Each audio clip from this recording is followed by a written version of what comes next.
할렐루야. 2022년 이 마지막 새벽 기도에 나오신 우리 사랑하는 성도님들을 진심으로 환영하고 축복드립니다. 우리 좌우에 계신 분들께 이렇게 좀 인사하며 좀 축복했으면 좋겠습니다. 오늘 이 새벽에 하나님을 만나는 은혜가 있으시길 바랍니다. 오늘 이 새벽에 하나님을 만나는 은혜가 있으시길 바랍니다. 네. 오늘 이 마태복음 4장의 큰 주제는요, 바로 예수님의 시험입니다. 예수님께서 당하신 시험. 이 시험이라는 단어를 우리가 조금 묵상하다 보면은 늘 마음이 무겁고 좀 생각할 때마다 좀 부담이 되는 이 단어가 바로 이 시험이라는 단어입니다. 우리의 모든 신앙을 한 번에 무너뜨릴 수 있게 만드는 그러한 어떠한 영역, 존재, 그런 상황들, 이런 것들을 바로 우리는 시험이라고 이야기합니다. 그래서 그 시험을 생각할 때는 굉장히 괴롭고 힘들고 고통스럽고 좀 강력하다라는 것을 생각을 하게 됩니다. 오늘 이 시험은 또 사단이 준다라고 우리 1절부터 이야기하고 있는데요, 사단은 우리를 시험 들게 만듭니다. 그래서 시험 들게 만들어서 우리의 밑바닥까지 보여주게 만들고, 그렇게 우리를 정죄하면서 우리의 모든 죄악을 드러내게 만들어서 우리를 참소하고 우리가 온전한 믿음을 가지지 못하게 만드는 것이 바로 이 시험의 역할입니다. 근데 이 시험이 그냥 사단이 우리를 속이고 나쁜 말만 해서, 거짓말을 해서 우리에게 안 좋은 영향력을 주는 것이 아니라, 사단은요, 6절 말씀을 보면요, 하나님의 말씀을 사용하면서까지 우리를 시험에 들게 만듭니다. 이 말은 무슨 뜻이냐면, 우리가 하나님을 열심히 믿고 하나님 말씀도 열심히 묵상하고 신앙생활을 그렇게 열심히 해 나가고 있는 과정 중에 있다 할지라도 사단은 우리를 그 말씀을 통하여서 시험에 들게 만듭니다. 예를 들면, 하나님, 저는 이렇게 열심히 하나님을 믿고 있는데, 하나님을 열심히 믿으면 복을 받는다라고 들었는데 왜 저의 상황은 이럴까요? 하나님께 기도하면 응답을 주신다고 했는데 왜 저의 기도의 응답은 아직도 이루어지지 않는 걸까요? 하나님, 왜 나에게는 성경에 일어난 이 기록된 일들이 왜 저의 삶 가운데는 이루어지지 않는 걸까요? 하나님을 섬기는데 왜 나의 모습은 이렇게 아직도 추악한 죄악의 모습이 많을까요? 사단은 계속해서 하나님의 말씀을 가지고 우리를 공격합니다. 시험에 들게 만들고 그 믿음이 완전히 무너지게 만드는 것이 바로 이 사단이 행동하는 이 시험의 모습입니다. 그런데 오늘 이 시험을요, 예수님께서 당하셨다라고 성경은 기록을 하고 있습니다. 1절 말씀에 보면은요, 이러한 조금 이해하기 어려운 이 구절이 나옵니다. 예수님께서 성령의 이끄심을 받아서 마귀에게 시험을 받으러 이제 광야로 나아가셨다라는 이 구절이 있습니다. 저는 이 말씀을 묵상할 때마다 굉장히 어려웠습니다. 왜요? 시험은 사단이 주는 거라고 알고 있는데, 사단이 우리를 넘어뜨리려고 주는 것이라고 알고 있는데, 사단이 시험을 할 수 있도록 만드시는, 허락하시는 존재가 있는데 그분이 바로 성령님이시다라는 이 구절을 보면서 늘 마음이 힘들었습니다. 왜요, 하나님? 왜 성령님께서 이 시험을 이렇게 당하게 만드셨을까요? 왜 하나님은 좋은 분이시라고 하는데, 선하신 분이라고 하시면서 왜 시험을 당하도록 이렇게 만드십니까? 야고보서 1장에 이렇게 기록이 되어져 있습니다. 하나님은 우리를 시험하시지 않으시는 분입니다. 우리가 시험 당하는 것은 우리 안에 있는 욕망으로 인해 미혹당해서 시험을 당하는 것입니다. 이렇게 명확하게 기록이 되어져 있는데, 오늘 우리가 읽은 이 마태복음 4장의 1절 말씀은 성령님께서 예수를 시험에 들게 만드셨다라고 합니다. 정말로 난해한 구절이죠. 이해가 잘 가지 않고 굉장히 묵상할 때마다 마음이 어려워지기도 합니다. 그런데 우리가 이 마태복음을 읽으실 때, 이 성경의 늘 어려운 구절을 읽으실 때 늘 성경은요, 갑자기 한 구절이 특별하게 등장해서 우리를 이해하기 어렵게 만드는 것이 아니라 앞뒤 문맥에 늘 연관성을 가지면서, 그래서 우리가 오늘 이 4장 1절 말씀 읽을 때 굉장히 이해가 되지 않을 때는 3장의 말씀과 5장의 말씀을 함께 연계해서 본다면 이 말씀이 무엇인지, 이 뜻이 무엇인지 조금 이해하기가 편해집니다. 그래서 이 구조적으로 마태복음 3장과 5장까지의 이 내용을 간단하게 설명해드리면, 마태복음 3장에서는 예수님께서 세례를 받으시는 장면이 나옵니다. 그리고 4장에서는 이 40일 동안 시험을 받는 장면이 나오시고요, 5장에서는요, 하나님께서 주시는 새로운 율법을 선포하시는 이 산상수훈의 말씀이 선포가 됩니다. 자, 이 세례와 40일의 시험과 그리고 새 율법의 선포, 이 레파토리를 구약에서 우리가 바라볼 수 있는데요, 찾아볼 수 있는데요, 구약에서 어디서 찾아볼 수 있냐면 구약의 위대한 선지자라고 말하는 이 모세를 통해서 이 모습이 드러나고 있습니다. 모세가 홍해를 지나는 이 사건을 바울은요, 바로 홍해를 통해서 이 세례를 받았다라고 바울은 기록을 하고 있습니다. 홍해를 통해서 세례를 지났고, 그리고 40일 동안 시내산에서 금식하면서 있었던 이 모세의 모습, 그리고 다음에는 하나님의 율법을 받고, 이 두 돌판을 받고 하나님의 말씀을 선포하는 이 모세의 모티브가, 모세의 모습이 신약에 와서는 누구로 나타나냐면 예수 그리스도의 모습으로 나타나는 것이 바로 이 마태복음의 말씀입니다. 마태복음이, 예수님의 제자 마태가 이 마태복음에서 강조하고 싶었던 것은 바로 무엇이냐면 구약에 있었던 위대한 선지자, 기름 부음을 받았다라고 말하는 메시아, 이 선지자인 모세의 모습이 신약에 와서는 우리 예수 그리스도의 모습으로 다시 나타나게 되었습니다. 그래서 홍해를 건너면서 받았던 이 세례는 예수님께서 받았던 이 세례의 모습이고, 40일 동안 시내산에서 금식하시면서 있었던 이 모습은 40일 동안 시험을 받는 이 모습과 대칭이 되고, 하나님의 율법을 선포하셨던 이 말씀은 바로 하나님의 새로운 율법을 선포하는 이 5장의 말씀으로 대치하면서 예수 그리스도가 진정한 메시아심을 또 선포하는 이 구조로 이 마태복음은 기록이 되어져 있습니다. 자, 이 율법을 선포하는 이 장면 전에 시험이라는 이 단계가 있어요. 율법을 선포하기 위해서는 필요한 꼭 단계가 있는데 바로 무엇이었냐면 하나님을 대면하고 하나님께로부터 말씀을 받은 그것을 이제 선포하는 것이 이 율법의 선포입니다. 그러면은 이 시험과 율법의 선포 단계 사이에는 하나님을 만나는 단계가 숨겨져 있습니다.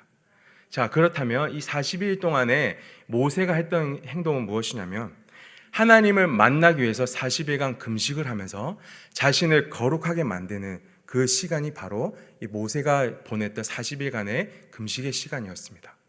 예수님께서 성령의 이끌림을 받아서 광야로 나가서 40일 동안 지내셨던 이 시험의 시간은 바로 무엇이냐면 모세와 동일하게 예수님께서도 하나님을 만나기 위해서, 하나님의 음성을 듣기 위해서, 하나님과 대면하기 위해서 준비하여야 되는 이 시간이 바로 이 시험이라는 시간입니다.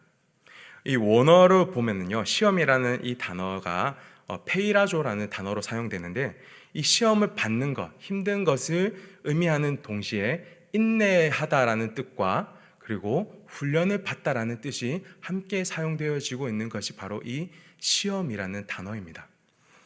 자, 이 말씀은 무엇이냐면 이제 성령님께서 이끄셔서 시험을 받게 하셨다라는 이 구절의 의미는요, 하나님께서는요 우리를 사지로 몰아낸다, 정말 시험을 가운데 빠지게 만든다, 힘들게 만드시는 분이 하나님이시다라는 것을 말씀하시는 것이 아니라 하나님께서는 자신이 사랑하는 백성인 우리를 만나시기 위해서 우리 속에 있는 모든 죄악이 드러나고 정결하게 되고 깨끗하게 되어지기를 원하면서 하나님의 말씀으로 그것을 회개하고 우리가 거룩하게 되며 연단받아서 하나님께로 인도되어지는 그 상황, 그 모습을 하나님께서는 원하시기 때문에 성령님을 통하여서 이 시험을 받게, 훈련을 받게 만든다라고 성경은 기록을 하고 있는 것입니다.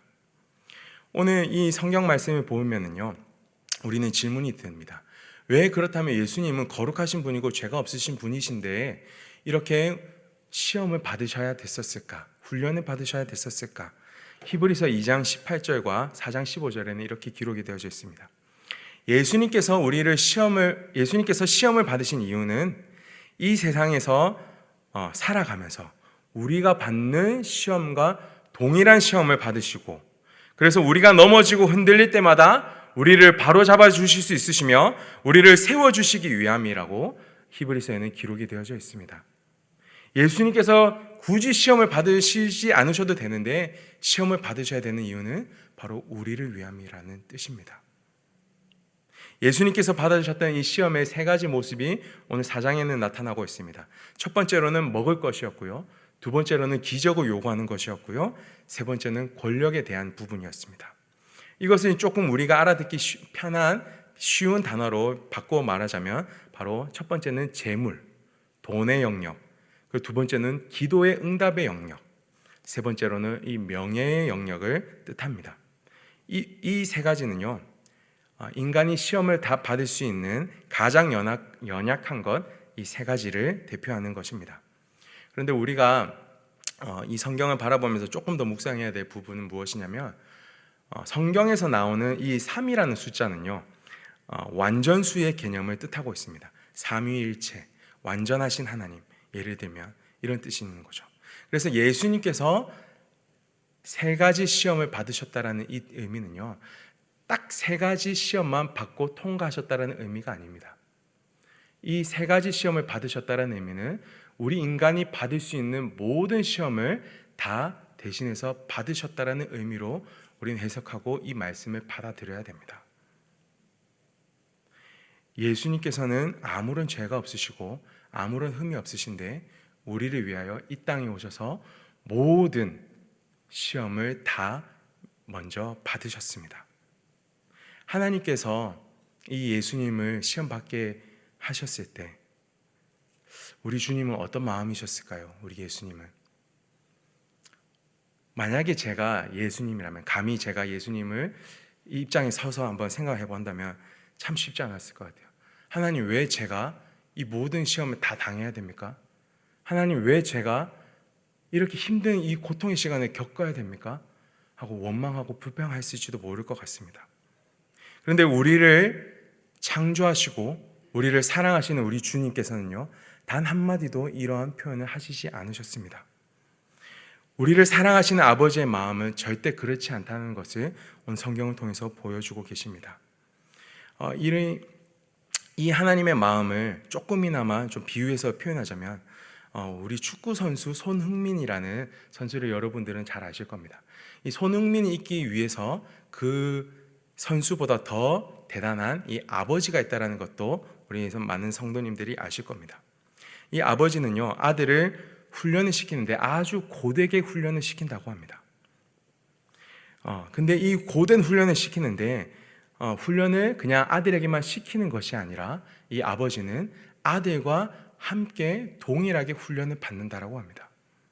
그냥 시키기만 해도 아들이 잘 되고 훌륭한 선수가 될 수도 있는데, 아들만 시키는 것이 아니라 본인이 먼저 고된 훈련을 받고 이 아들은 그 모습을 보면서 훈련을 게을리하지 않게 됩니다. 그래서 그 선수는, 손흥민이라는 선수는 대한민국과 세계에서 내노라 하는 이 선수가 되었다라고 우리는 알고 있습니다. 이 모습이 어쩌면 우리를 향하신 아버지 하나님의 사랑의 모습과 어쩌면 조금은 닮지 않았나 생각을 해보게 되었습니다. 우리 주님께서는요, 우리를 모든 시험에 싸워서 승리하실 수 있도록 먼저 시험을 당하셨고요, 승리하셨습니다. 하나님께서는요, 늘 시험에 넘어지고 연약한 우리를 도우셔서 이제는 더 이상 넘어지지 않고 하나님을 만나면서 정말 하나님과 대면하면서 하나님의 백성으로 온전히 세워질 수 있도록 하나님은 길을 여셨습니다. 주님께서는요, 지금 시험 가운데 있는 우리들에게 이렇게 말씀하시고 계십니다. 사랑하는 아들아, 혹시 너희가 재정 때문에 힘들고 있진 않니? 낙심하지 말라. 내가 세상을 이겼느니라. 사랑하는 딸아, 기도 응답이 없어서 더디어서 낙심하고 있느냐? 시험 들지 말라. 내가 너의 고백을 들었고 내가 너의 모든 마음을 다 헤아리고 있단다. 나의 백성들아, 세상에서 좋은 것, 좋은 자리 취하지 못하였다라고 혹시 시험에 빠졌느냐? 나는 너를 위해서 내 모든 것을 아끼지 않고 다 내어주었단다. 그래서 이미 너는 모든 것을 가진 존재다 라고 하나님은 우리에게 말씀하고 계십니다. 오늘 우리 많은 성도님들의 삶의 자리가 다 다를 줄 알고 있습니다. 이곳에 나오시면서도 여러 가지 기도 제목을 가지고 또 여러 가지 가정의 상황과 개인의 상황 속에서 힘든 시간을 보내시고 있는 성도님들이 계실 줄을 저는 알고 있습니다.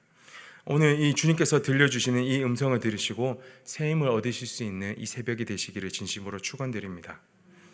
오늘 이 예수님께서는요, 시험을 이기실 때 어떠한 방법을 통해서 이기셨냐면 바로 금식이라는 방법을 통해서 이기셨습니다. 여러분들 금식을 한번 해보신 적 있으십니까?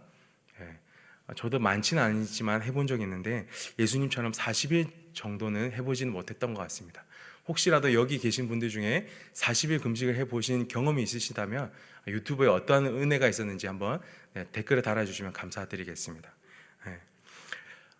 금식을 하면 어떠한 상황이, 어떠한 모습이 나타날까요? 일단 금식을 하면은요, 음식을 먹지 못하기 때문에 우리 몸에 있는 모든 힘이 빠지게 돼요. 우리 힘이 빠지게 되면서 뭔가 스스로 거룩해지려고 노력했던 그 모습까지도 우리가 가지고 있는 의까지도 다 내려놓게 돼요. 그리고 나서 우리 내면 속에 있는 추악한 것들이 막 떠오르기 시작합니다. 하나 둘씩 나의 믿음 없음, 나의 열등감, 시기와 질투와 미움과 그렇게 우리 안에 있던 모든 것들이 떠오르기 시작합니다. 그때 금식을 통해서 할 수 있는 방법은 뭐냐면 우리는 스스로 우리 모든 힘을 빼고 하나님, 저는 그러한 죄인입니다 라고 늘 인정하며 나가는 것입니다. 우리가 예수님을 믿고 거룩함을 받고 죄 사함을 받았다 할지라도 우리는 늘 죄를 짓고 살 수밖에 없는 연약한 죄인이기 때문입니다. 늘 우리 마음속에 그렇게 피어오르는 죄악들을 하는 우리의 힘을 빼고 우리 마음속에 피어오르는 이 모든 것들을 인정하시고 회개를 통해 우리의 자신의 모든 것들을 다 비우실 수 있기를 바랍니다. 그리고 나서 가장 중요한 것, 하나님의 말씀이 온전히 우리 가운데 가득 채워질 수 있도록 그렇게 끝까지 기도하십시오. 이것이 바로 성경에서 말하는 금식의 방법입니다. 우리의 죄악과 우리의 모든 힘과 모든 뜻과 의지를 다 내어버리고 온전히 하나님의 뜻만 가득 채워질 수 있는 것이 바로 금식입니다. 그렇게 예수님께서는요, 이 사단의 시험을 이기셨습니다. 하나님의 말씀으로, 하나님의 주시는 이 능력으로 이기셨던 것 같이 우리 사랑하는 성도님들도 우리 이 새벽에 꼭 금식의 방법이 아니어도 우리 죄를 인정하고 회개함으로 또 하나님의 말씀을 그 상황 가운데 해답을 얻을 때까지 끝까지 붙잡고 기도하실 수 있는 이 새벽이 되시기를 진심으로 축복드립니다. 마지막으로 말씀 권면드리고 마치도록 하겠습니다. 2022년도 올해가 이제 마지막 새벽 기도입니다. 오늘이 마지막 새벽 기도입니다. 앞으로는 2023년도 새해를 맞이하게 됩니다. 이 새해에는 정말로 작년과 올해와 같이 예전과 같이 시험에 늘 넘어지고 연약하게 그렇게 쓰러져 있는 성도님들이 되시지 않고 예수님과 같이 승리하며 나가실 수 있는 우리 사랑하는 성도님들이 되시기를 진심으로 축복드립니다.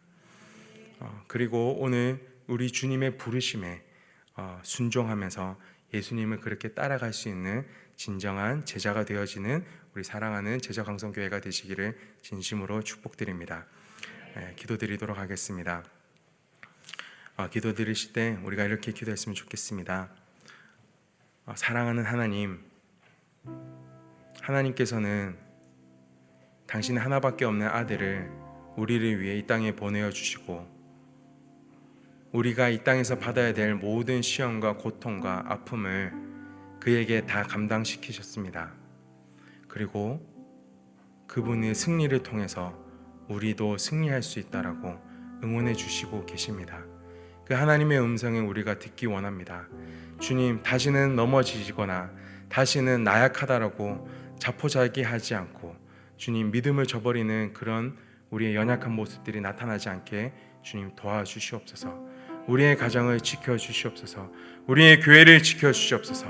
우리의 나라를 지켜주시옵소서. 하나님, 이 모든 민족을 지켜주셔서 하나님, 그렇게 모든 민족이 하나님 앞에 영광 돌려줄 수 있는 그런 새해가 되어지게 하여 주시옵소서. 우리 이렇게 함께 기도드리도록 하겠습니다.